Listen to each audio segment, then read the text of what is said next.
히브리서 이제 시작합니다. 우리가 지난 시간까지 구약 성경을 배우도록 했습니다. 구약 선지자들, 구약 성경을 한마디로 말한다면 그것은 앞으로 오실 메시아가 오신다, 그리고 하나님의 나라가 회복될 것이다 라고 하는 주로 멸망기, 포로기 때 선지자들의 메시지였습니다.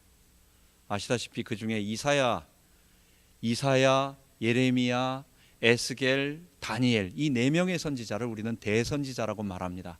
왜냐하면 권수, 장수가 좀 많고 내용이 많고, 그 다음에 그 내용에 그들이 예언한 내용이 어떤 한 사건을 예언하기보다는, 이사야 같은 경우는 어떤 한 고난받는 여호와의 종 메시아를 통해서 하나님 나라가 회복되고, 지난번에 말하는 것처럼 여호와의 종들 신약 교회가 세워지고, 그 교회가 점점 많은 사람들을 바른 길로 돌이키게 한다라고 하는, 어쩌면 신약 전체의 내용을 아주 선명하게 말하고 있고, 지난 시간에 에스겔 같은 경우는 특별히 이 성령에 관한 이야기가 좀 강력하게 이야기되어졌어요.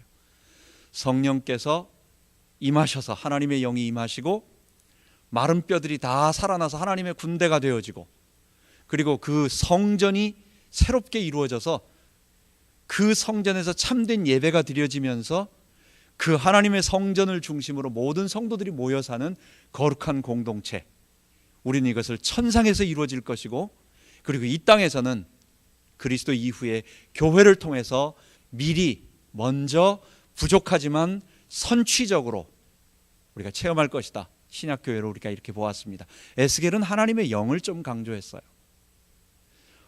지지난번에는 다니엘은 4개의 제국을 얘기하면서 세계 역사가 이렇게 흘러갈 것이다. 느부갓네살이 꿈을 꿨는데 큰 신상을 보면서 그 신상이 있는데 갑자기 저쪽 산에서 돌멩이 하나가 딱 큰 돌이 하나 들면서 이 신상을 쳐버렸다. 이게 뭐냐 했을 때, 왕은 바벨론 금머리요, 은과 가슴은 페르시아요, 그리고 허리와 넓적다리는 알렉산드리아 헬라요, 그리고 마지막 종아리와 발가락은 진흙으로 되어져 있는 3개 제국이 나온다. 우리는 그 로마라고 알 수 있어요. 그런데 이 모든 제국이, 그러니까 세상 나라가 그리스도께서 통치하시는, 손으로 이렇게 만들지 않은 갑자기 하늘로 뚝 떨어진 돌이 치니까 무너졌다. 하나님 나라가 세상 나라를 무너뜨릴 것이다. 그래서 세계 역사의 이 4대 제국과 함께 하나님의 나라의 임재를 얘기했어요. 이런 선지자들의 예언을 종합해 보면 이걸 한마디로 말하는 게 이게 새 언약이라는 단어예요.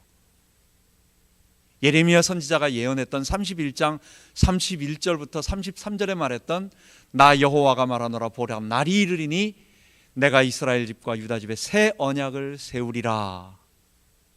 이 언약은 내가 그들의 열조들의 손을 잡고 애굽 땅에서 나올 때 맺은 것과 같지 아니할 것은, 그러니까 보세요, 내가 어느 날이 되면은 새 언약, 새로운 걸 주겠다.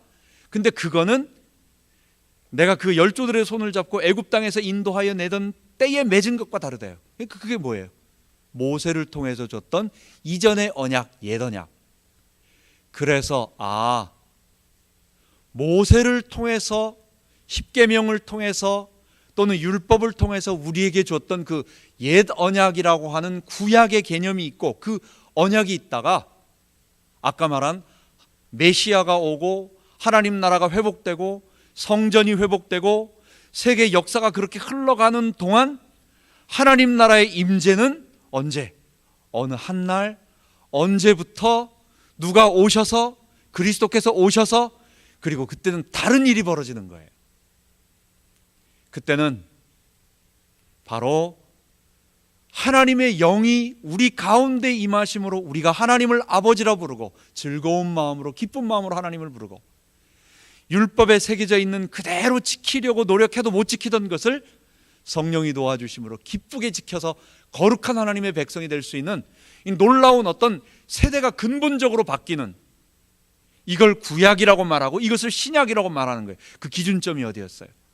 그게 우리 죄를 위하여 죽으시고 십자가에서 죽으시고 부활하신 그리스도의 사건 그리고 성령의 강림으로부터 시작되어진 것입니다. 여러분, 부활하면 어떤 생각이 드십니까? 참 좋죠. 우리가 이 다음에 죽지 않고 살아난다라고 하는 거. 참 그것보다 좋은 일이 어디 있겠어요. 우리의 사랑하는 친척이든지 우리 부모님이든지 누가 지금 죽어서 우리가 보지 못해 섭섭한데 천국에 가면 다 만날 것이다. 이거보다 기쁜 일이 어디 있겠어요. 그런데요, 부활은 그것만 얘기하는 게 아니에요.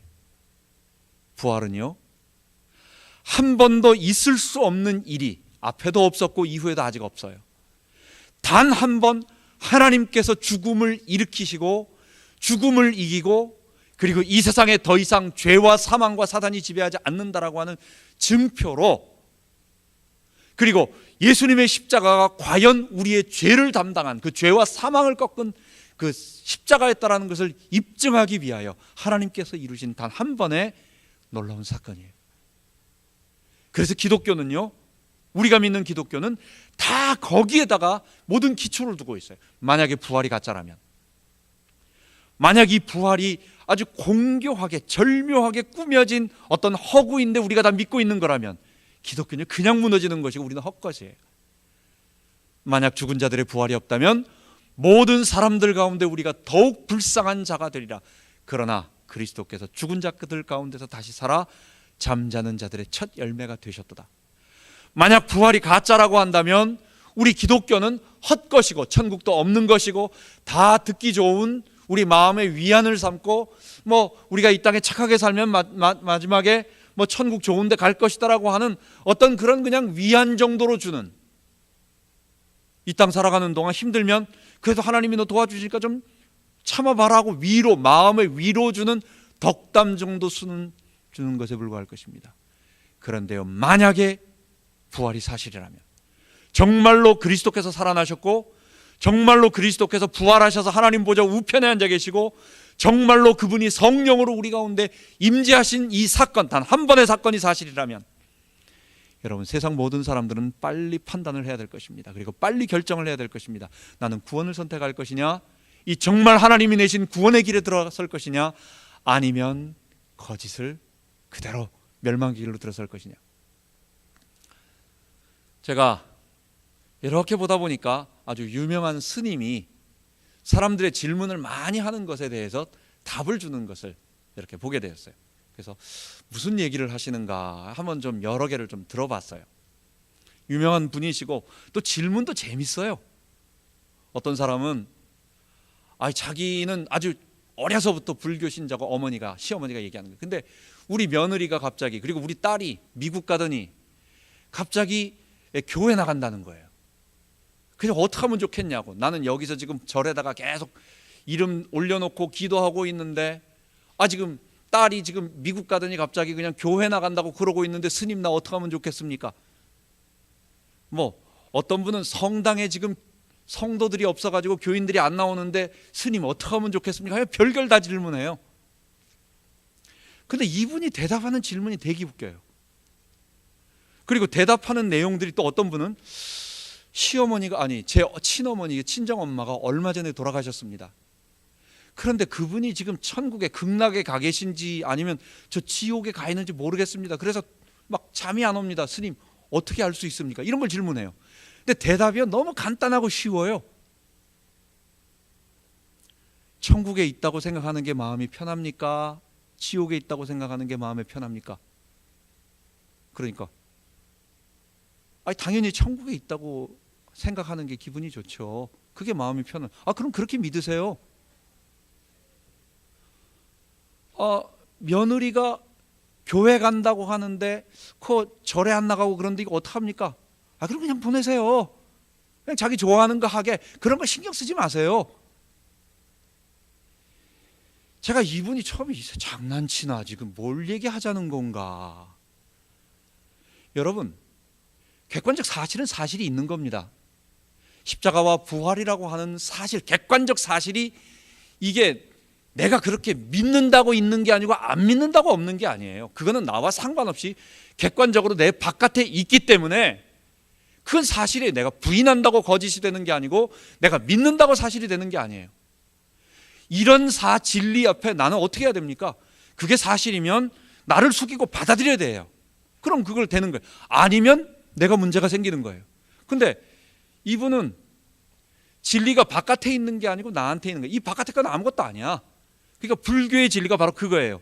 모든 것을 나를 중심으로 내 마음에 있다라고 하는 일체 유심조, 모든 만물이 다 내 생각과 내 마음이기 때문에 고통이 있는 것도 아니고 없는 것도 아니고 천국이 있는 것도 아니고 있다고 하면 있는 거고 없다고 하면 없는 거 아무 상관이 없다는 거예요. 자기는 그 말 이상하지 않아요? 있으면 정말 있는 거고 없으면 없는 건데, 이분들이 도를 깨쳤다라고 하는 것은 바깥의 문제를 헤쳐서 정말 어떻게 문제를 해결해 주는 게 아니라 그거를 갖다가 부인해 버리고 나는 거기서 손을 놔버리는 거예요. 내가 봤을 땐 저거는 말장난이 아니냐. 정말 진리가 있다면 그 진리가 이거다, 그렇기 때문에 여기에 순종해라, 이걸 받아들여라, 이거다, 이렇게 말하지 않고 뭐 당신이 생각하는 대로 답입니다, 그냥 그렇게 마음 편한 대로 생각하세요. 뭐 기분 나쁘게 부모님이 지옥에 있다고 뭐 생각합니까? 천국에 있다고 생각하고 기쁘게 사세요. 글쎄 말이에요. 여러분, 예수님의 부활과 예수님의 십자가는 내가 마음에 믿어서 기쁨을 얻는 자기중심적인 진리가 아니에요. 이거는 객관적 사실이에요. 내가 받아들이면 나는 구원에 이르는 것이고, 그 부활하신 예수님과 함께 똑같이, 그리고 그 부활하신 예수님이 재림하셔서 우리 가운데 오실 때에 나는 영생의 부활을 갖게 될 것이고, 만약 그렇지 않다면 그런 것으로부터 다 자유해서 마음의 평안은 얻고 아무 생각 없이 기쁘게 살진 모르지만 그 재림하시는 영광 중에 오시는 주님의 얼굴을 배웠고, 그때 내가 지금까지 헛살았구나, 나는 내가 구원의 길을 잡고 있는 줄 알고 내가 이걸 언제든지 땡기면 나는 천국에 올라간다고 생각했는데 이게 썩은 동아줄이었구나, 벌벌 떨고 태양아 나를 가리워라, 이 산들아 돌들아 나를 가리워라 하면서 두려워하게 되는 날이 올 것입니다. 여러분, 그래서 이제 새 언약은 예수 그리스도의 십자가와 부활 사건이 너무도 분명했고, 그리고 그게 사람들 마음속에 몇 사람만 보인 게 아니라 정말 성령님이 사람들 가운데 임재하셨고, 구약에 예언된 것처럼 너희 자녀들이 장래일을 말할 것이요 너희 늙은이들은 꿈을 꾸고 너희 젊은이들은 이상을 보리라. 장래일을 말하는 예언, 그리고 꿈을 꾸고 이상을 보고, 그리고 방언을 말하고, 이렇게 예언되어졌던 일들이 초대교회에서 그대로 나타났어요. 아, 이게 그 말했던 성령이 임하신 것이었구나. 아, 지금 성령이 우리 가운데 오신 거구나.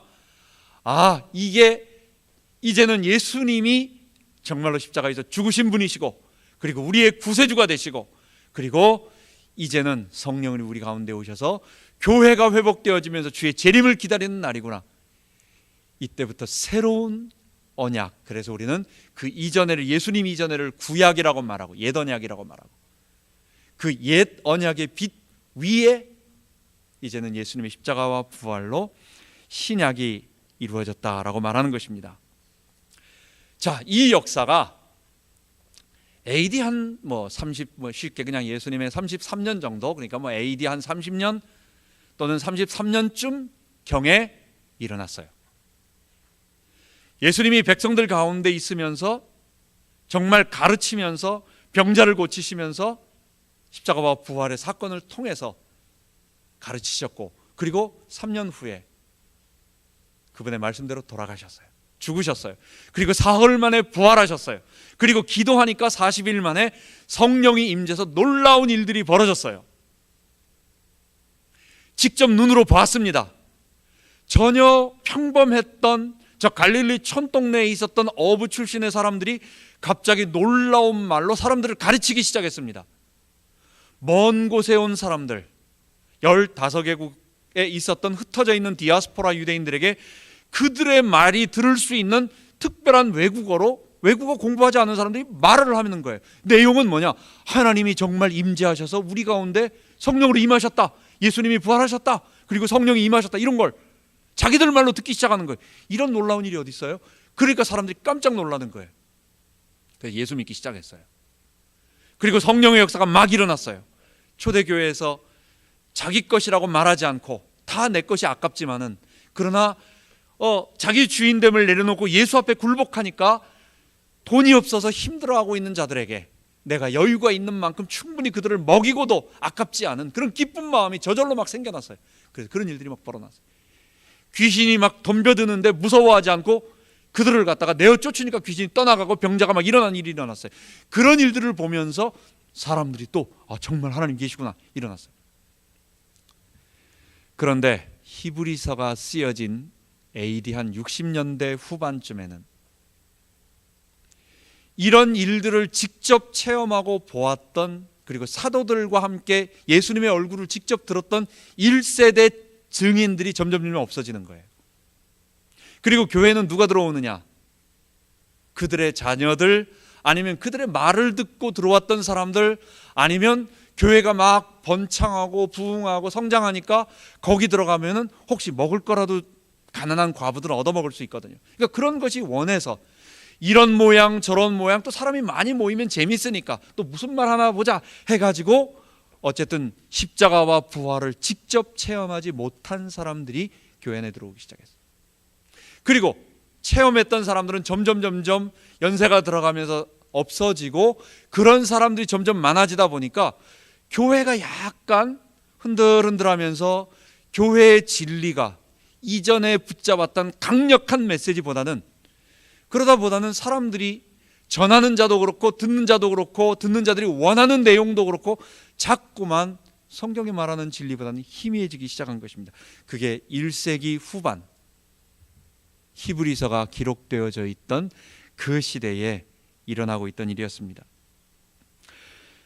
교회가, 여러분, 우리가 교회 나와서 복음의 진리를 본질적으로 이게 구원이었구나, 내가 가는 길이 이 길이구나, 우리가 믿는 게 이거구나 라고 하는 그 근본 소스에 대한, 그 근원에 대한 직접적인 내 마음에 부딪힘이 없으면요, 우리 주변에 재밌는 일이 너무 많아요.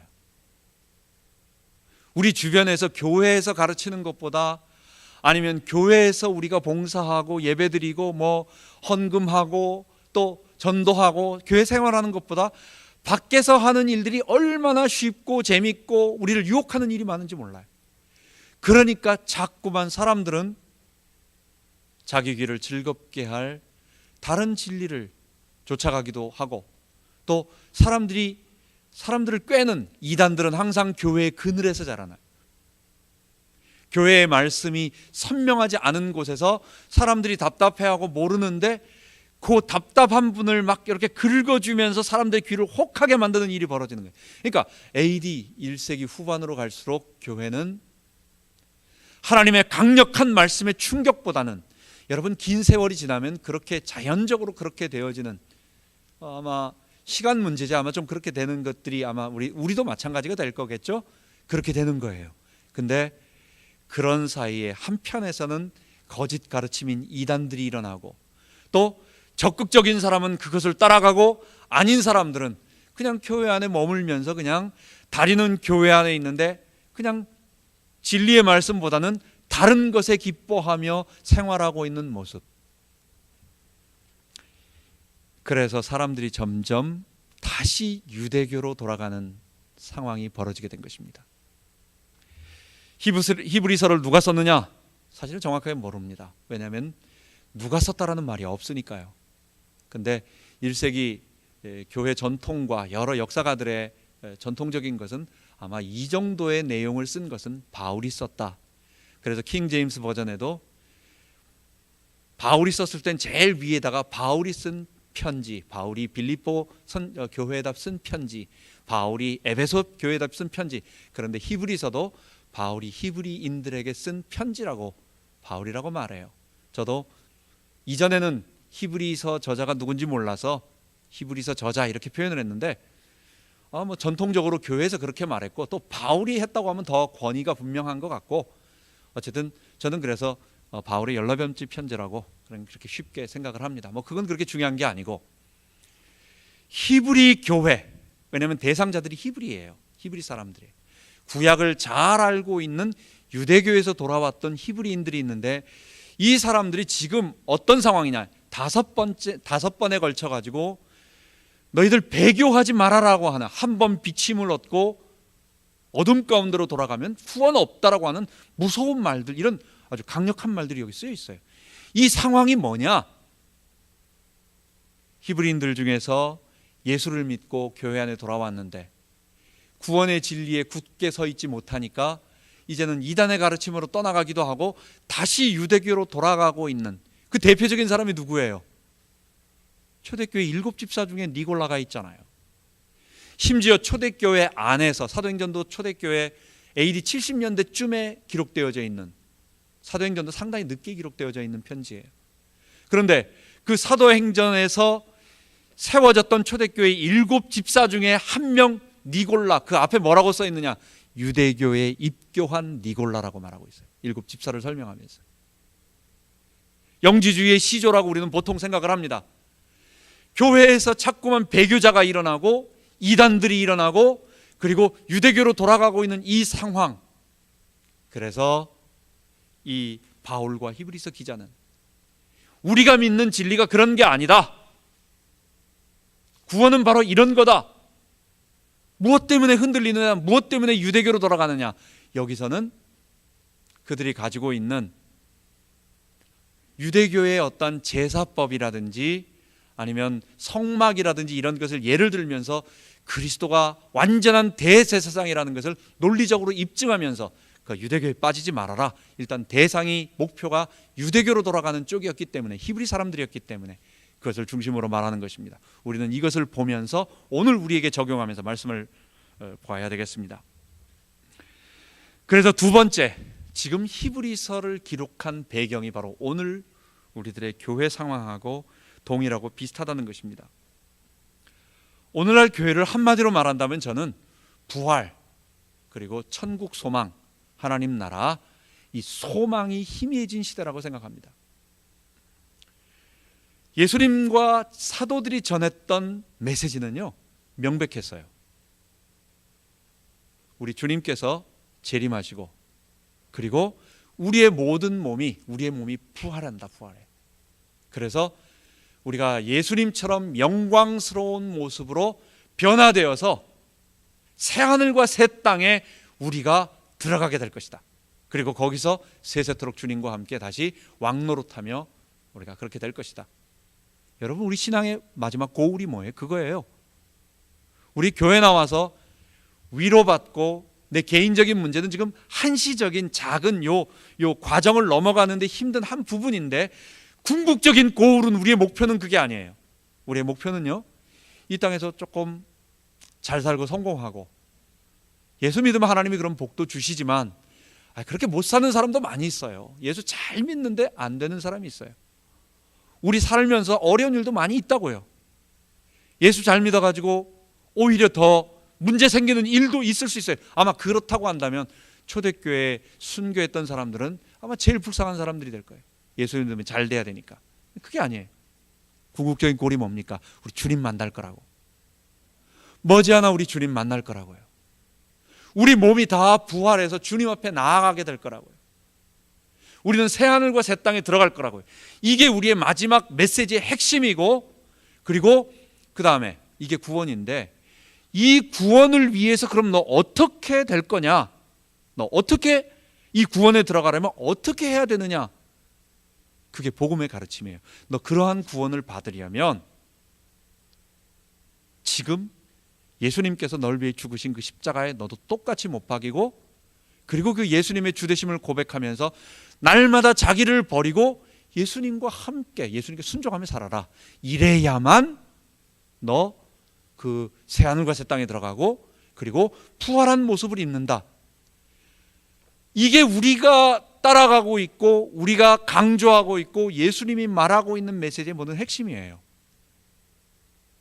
영원한 천국의, 미래에 다가올 천국의 그 부활의 영광스러운 모습을 말해주고, 그러기 위해서는 다른 방법은 하나도 없다. 오늘 십자가에 못 박히는, 날마다 주님과 동행하는 그 삶이 그 방법밖에 없다. 그게 죄를 이기는 거다. 그게 예수를 믿는 거다. 그러니까 마지막에 우리들에게 복음을 듣고 구원을 제시하는 메시지의 핵심은 뭐냐? 그러니까 오늘 예수의 주되심을 고백하고 십자가에 못 박혀 살아라. 요 내용만 이야기하고 있는 거예요. 내 개인에게는 그걸 계속 말하고 있는 거예요. 그리고 그런 성도들이 모여야 하고 그런 일들을 어떻게 할 것이고 이런 것들을 가르치는, 그러나 내 개인에게 말하고자 하는 내용은 그게 구원이고 그 구원에 들어가라.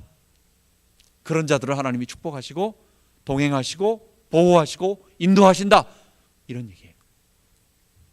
여러분, 천국에 대한 소망이 없으니까, 천국을 너무 값싸게 생각하니까 그냥 교회 다니면 자동적으로 죽어서 그냥 자동적으로 들어간다.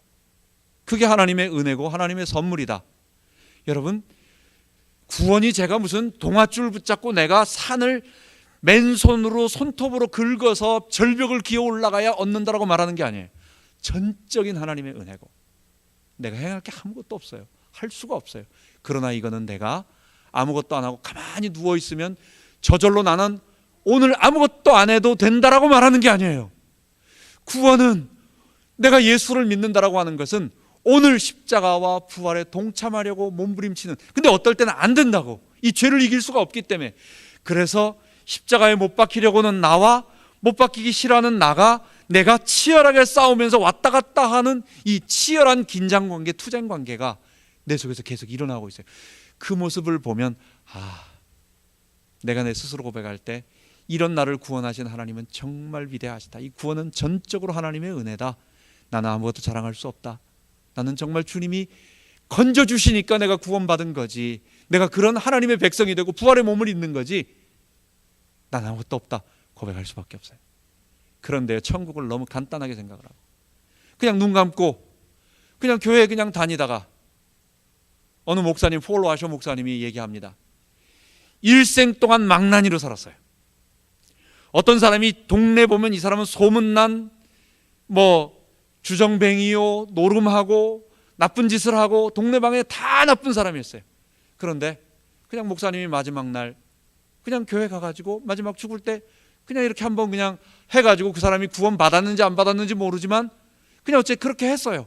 그랬는데 정말 강도처럼 진심으로 회개한 그건 없이, 모르겠는데 그냥 단순하게 죽을 때 그렇게 살았던 사람이 그냥 예수 한번 그냥 믿는지 안 믿는지, 우리는 다 믿어주길 원하죠. 그렇게 그 자녀들은 이분이 정말 그렇게라도 영접해줬으면 좋겠다라고, 다 자식들은 그렇게 생각하죠. 그러니까 그런 어떤 모습이 있었다라고 하는 것으로 구원을 선포하고 막 이런 것이, 이게 과연 구원인가? 저는 제가 다시 한번 말씀드리지만 우리가 무시무시하게 살아야 구원받는다라는 것을 얘기하는 것이 아니라 구원은 그렇게 값싼 것이 아니라고 하는 것을 말하는 것입니다. 구원은 두 가지로 우리가 증거를 얻을 수가 있어요. 성령께서 내 안에서 말씀하여 주시는 내적 증거입니다. 너희가 하나님의 자녀인 것과 하나님의 성령이 너희 안에 거하시는 것을 알지 못하느뇨? 너희가 아들인 고로 하나님이 그 아들의 영을 우리 마음 가운데 보내사 아바 아버지라 부르게 하셨느니라. 성령님이 우리 가운데 오셔서 우리가 구원받았다라고, 하나님 내 안에 계시다고, 내 하나님 자녀라고 말할 수 있도록 내적인 확신을 주세요. 또 한 가지가 있어요. 우리가 정말 중요한 일을 할 때는요, 크로스 체크를 합니다. 내가 한번 체크하고 저쪽에서 체크를 해요. 은행에 가서 가보니까 조금 돈 단위가 1000단위 훨씬 넘어가는 것들은 누구 한 사람 불러와가지고 자기 번호를 넣어가지고 서로 이렇게 하게 하더라고. 얼마 안 되는 그 1000단위 넘어가는 돈도 그렇게 해요. 성경은요, 내 개인의 내적인 확신뿐만 아니라 또 하나의 확신 가질 수 있는 외적인 걸 하나 더 주셨어요. 그게 뭐냐? 고린도전서 12장 3절입니다. 하나님의 성령으로 말하는 자는 누구든지 예수를 저주할 자라 하지 아니하고 또 성령으로 아니하고는 예수를 주시라 할 수 없느니라. 예수님을 주님이라고 고백하고 내 삶에서 그렇게 살아가는 것, 모든 황제 숭배가 가득 차 있는 곳에서 많은 사람들은 예수님은 십자가에 못 박혀 저주받아 죽은 자라고 말하는데 구원받은 자는 그렇지 않다라는 거예요. 예수님의 죽으심은 나를 위한 죽음이고 그 주님은, 그 죽으심은 나의 무릎을 꿇고 순종을 받으실 주님이라고 고백하는 거예요. 고백하는 게 뭐예요? 그렇게 사는 거예요. 그분께 순종하며 사는 거예요. 그러니까 내 마음속에 성령이 떠나지 않는다라는 내적인 확신과 함께 내가 그렇게 살려고 몸부림치고 있는 내 마음의 결단과 의지와, 그리고 부족하지만 그렇게 살아가려고 하는, 십자가에 못 박히려고 노력하고 주의 왕대심을 고백하려고 하는 그것, 이 두 가지가 나타날 때에 점점 그 모습이 볼 때 이게 예수님이 우리 안에 계신 거예요. 이게 그리스도와 연합된 자예요. 이게 하나님의 성령이 임하는 자예요. 이런 자들이 영생의 부활을 얻는다라고 말하는 것입니다. 여러분, 구원을 너무 쉽게 생각하니까 그냥 원서만 내면 그냥 어서 오세요라고 그냥 모셔가는 학교라고 한다면 사람들이 그 학교는 좋은 학교가 아니라고 생각을 해요. 사람들이. 그래서 들어갈 별로 뭐 나중에 들어갈 때 그냥 내가 기분 내켜서 그냥 들어가면 되겠지. 우리의 천국이 어떤 곳인데, 영생의 부활이 무엇인데, 그 영생의 부활을 지금 맛볼 수가 있고, 그리고 십자가와 부활에 못 박힌다라는, 그리고 부활한다라는 말이 구원의 진리고, 그 진리를 우리가 맞는 사람들은 여기서 체험할 수가 있고 영생의 부활을 얻는데, 구원의 진리와 이 복음의 진리가 희미하니까 사람들이 천국을 소망하지 않고 다 따놓은 당상으로 생각을 하고, 그러니까 그 진리보단 더 다른 진리를 원하는 거예요. 다른 것을 좋아하는 거예요. 그러니까 그런 진리보다 이미 그거는 뭐 내 주머니에 있는 거니까 그거 말고, 구원은 이미 다 끝났잖아요. 다 얻은 건데요 뭐. 그러니까 다른 거 더 재밌는 거 뭐 좀 보여주시고, 내일 일 좀 알아맞혀 주시고, 내가 왼쪽으로 가는 게 돈 버는 일인지 오른쪽으로 가는 게 좋은 일인지, 뭐 어쨌든 그런 일들에 사람들이 가는 그런 시대가 된 것입니다. 그래서 사람들은 그렇기 때문에 결국은 그렇게 복음의 진리의 본질에 맛보지 않으면, 여러분요, 십자가 진리는요 30년 지났다고 해가지고 식어지는 게 아니에요.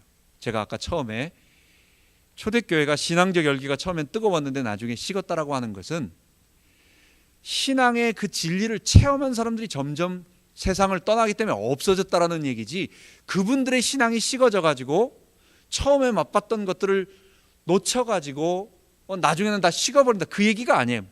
못 보지 못한 신앙의 진리, 구원의 진리를 체험하지 못한 사람들이 나중에 들어왔는데, 들어온 상태가 점점 많아지다 보니까 그 교회가 상대적으로 좀 열기가 식었다라는 얘기죠. 예수 만난 지 30년 되고 40년 되는데도요, 더 섬길수록 더 기뻐요. 예수님이 더 좋아요. 그분에 대한 열정과 열망이 더 기쁘고 더 감사하고, 이 예수님을 우리가 저 주님 앞에 내가 갔을 때 배우면 얼마나 기쁠까. 그 중학교 사춘기 때 주님 만난 그 예수님을 평생 섬기는데도 더 기쁘고 더 즐겁고 더 뜨거워지고, 여러분, 그런 것입니다. 이 원소스, 이 주님에 대한 바른 진리를 맛보지 못하면요, 처음은 뜨거운 것 같지만 결국은 뒤에 가가지고 다른 걸 찾게 돼요. 이 심심하거든요. 그래서 사람들은 점점 회의감에 빠지는 것입니다. 이게 신앙이면은 이거 아닌 것 같은데, 별 재미가 없는데, 내 마음에 감격이 없고 재미가 없는데, 그러니까 재미없는 걸 계속 맞다라고 말을 하는데 내 마음에 억셉트가 안 되고 느껴지지 않으면, 글쎄 말이야, 말은 맞는 것 같은 게 자꾸 이러다가 점점 다른 말에 혹하게 되는 거예요. 그래서 신앙회의가 들고, 그러다 보면 누가 조금만 설명 잘하면, 누가 조금만 어디서 응답받았다고 한다면, 그러면 그쪽으로 혹 넘어가는 그런 일이 벌어지는 것입니다. 그게 바로 히브리서 상황이었습니다. 자, 오늘 본문입니다. 이런 상황 속에 있는 사람들에게 바울은, 전 그냥 바울이라고 쉽게 말해버립니다. 그냥 히브리서 기자인 바울은 다른 얘기하지 아니하고 오늘 두 가지로 명확하게 선포를 하면서 얘기합니다. 한마디로 말한다면, 예수님은 지금 구약 유대교로 돌아가는 히브리 사람들이기 때문에 그래요. 만약 우리들에게 돌아간다면 또 다른 표현으로 하실 거예요. 다른 쪽을 강조해 줄 거예요. 근데 그 사람들이 유대교로 돌아가는 사람들이기 때문에, 너희들이 가장 위대하다고 생각하고 그들을 추앙하고 있는 모든 선지자들보다도, 또는 너희들이 가장 좋아하는 귀하게 여기는 천사들보다도 예수님은 뛰어난 분이시다. 구약 사람들은, 선지자들이 어떤 일을 했습니까? 하나님의 계시를 대리해 줬어요. 그래서 하나님의 뜻을 모세처럼 가르쳐 줬어요. 또는 선지자들은 그들을 어려움 가운데서 건져내 줬어요. 그러니까 선지자는 하나님의 대리자다, 이런 것들이 딱 있으니까 경외심, 그들을 존경하지 무시하거나 그런 사람들이 아니에요. 정말 존경하고 이렇게 그에게 가서 왕도 무릎 꿇고 물어보는 그런 스타일이었어요. 천사는 어떻습니까? 하나님의 현현처럼 보여 하나님의 뜻을 전달해 주는 사람이에요. 그런 영적인 존재예요. 그들은 날개가 있고 눈에 보이지 않으면서 그들은 또 어떨 경우에는 나타나서 소돔성을 멸망시켰던 두 천사는 어땠습니까? 그는 보이면서 사람의 형태로 나타났으면서 그러면서 소돔성에 유황불이 떨어지도록 그리고 롯을 건져내는 그런 일도 해줬어요. 가브리엘 천사 어떻습니까? 사람들에게 나타나서 마리아와 엘리사벳에게 예수님의 잉태 말해줬어요. 그러니까 천사나 그리고 그 구약 선지자는 하나님의 대리자로서 하나님의 뜻을 전달해 주는 자로서 위대한 그런 자로서 벌벌 떨고 존경하는데, 예수님은 그런 분보다 낫다는 거예요. 그와도 비교할까 안 된다는 거예요.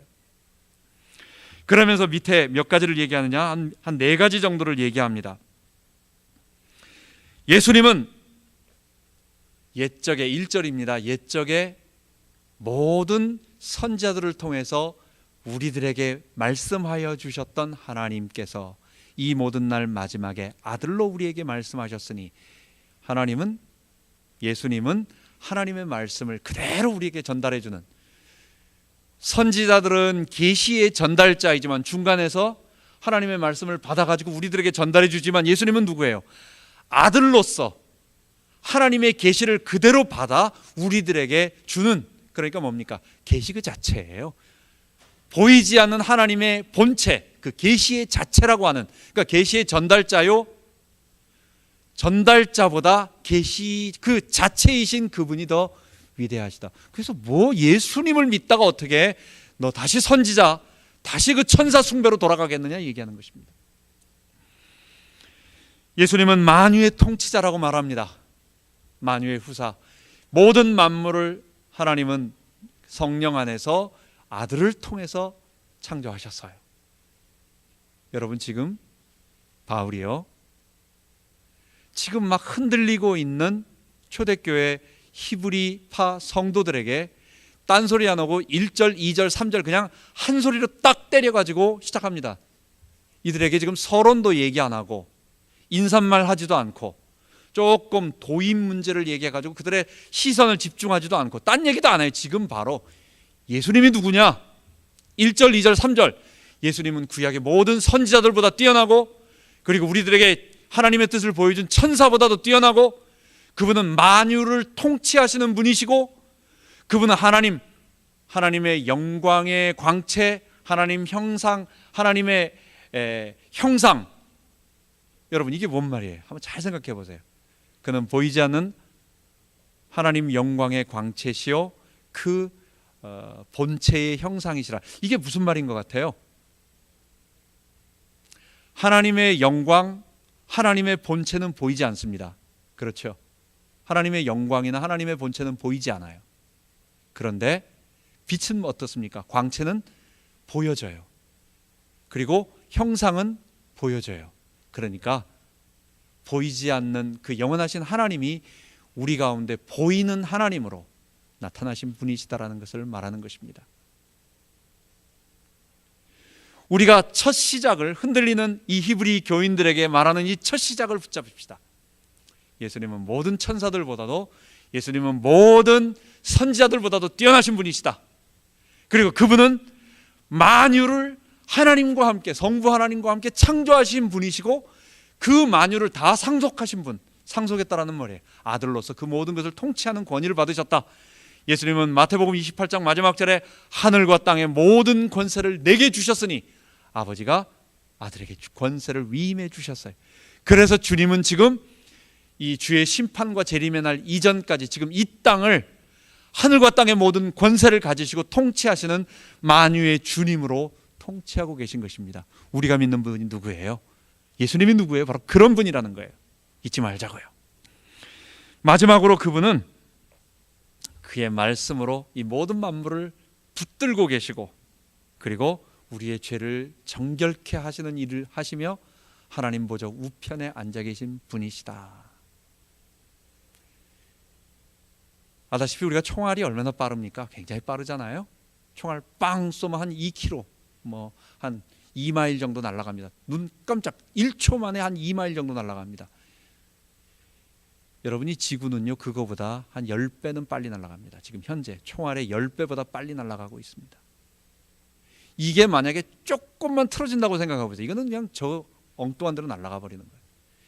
이 모든 우주 만물을 붙잡고 창조하신 그분이 하나도 변동이 없도록 다 각각 그곳에서 자기 역할을 다 할 수 있도록 보존하고 있는 일을 하고 계시며, 그분이 우리가 도저히 해결할 수 없는 우리의 죄 문제, 인간의 이 죄의 본성의 문제, 죄의 본성의 문제는 이거 무슨 카세트 갈아 끼듯이 딱 갈아 끼면은 그냥 싹 새거 되는 게 아니에요. 이거는 사람이기 때문에 우리는 의지적인 결단을 내 스스로 내려야 하기 때문에, 그런데 그런 일들을 할 수 있도록 도우시는 방법은 십자가에 못 박혀서 그분이 우리의 죄를 다 담당하며, 그래서 나도 똑같이 십자가에 못 박히고 그분이 내 안에 주인으로 사시며 나를 돌봐주실 때만 내가 죄를 이기고 죄에서 자유케 되고 해방받게 돼요.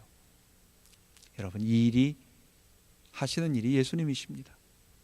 그래서요, 우리를 구원하시는 분으로서 하나님 보좌 우편에서 하나님의 모든 대권을 가지시고 우리를 통치하시는 분이십니다. 잊지 말자고요.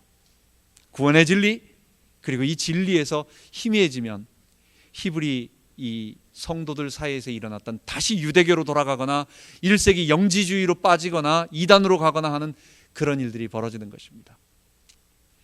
계속해서 2장과 3장과 계속해서 천사와 그리고 그분이 얼마나 그리스도께서 어떤 일을 하셨는가를 우리 보도록 하겠습니다.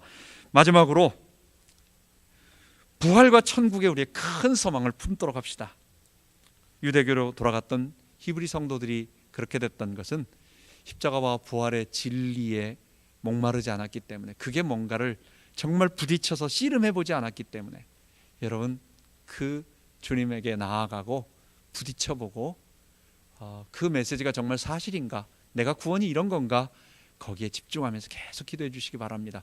주님께서 구하라, 찾으라, 두드리라, 내가 감춰놓은 걸 찾는 게 아니라 주님이 은혜로 주시는데 구하라고 우리에게 말씀하고 계신 것입니다.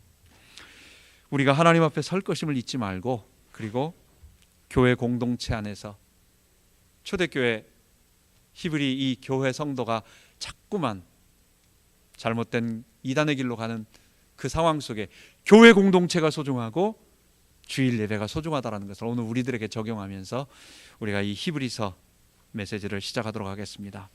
우리 같이 기도하겠습니다. 하나님 아버지, 감사합니다. 우리 속에 정말로 놀라운 초대교회 구원의 진리가 하나님 내 개인에게 적용되지 않으면 우리도 똑같이 이런 메시지들이 관념이 되어서 점점 식어지고, 그리고 이 문제, 이 진리, 십자가와 부활 때문에 내가 구원을 얻고 영생의 부활을 얻고, 그리고 이제 내 문제가 해결되면, 내 개인 구원이 지나면 그 다음에 점점 우리 공동체와 사회가 변화되어지는 이 하나님의 완전한 하나님 나라 구원이 시시해져 버리고 교회 안에서 다른 것을 구하는 그런 진리, 거짓 진리, 죽은 행실교회 되어버립니다. 하나님, 우리는 정말 이 문제와 씨름하게 하시고 십자가와 부활의 그것을 통해서 얻는 이 구원을 맛보며, 하나님, 우리 모든 성도들 이 영생의 부활 체험할 수 있도록 인도하여 주옵소서. 우리 주 예수 그리스도 이름으로 기도하옵나이다. 아멘.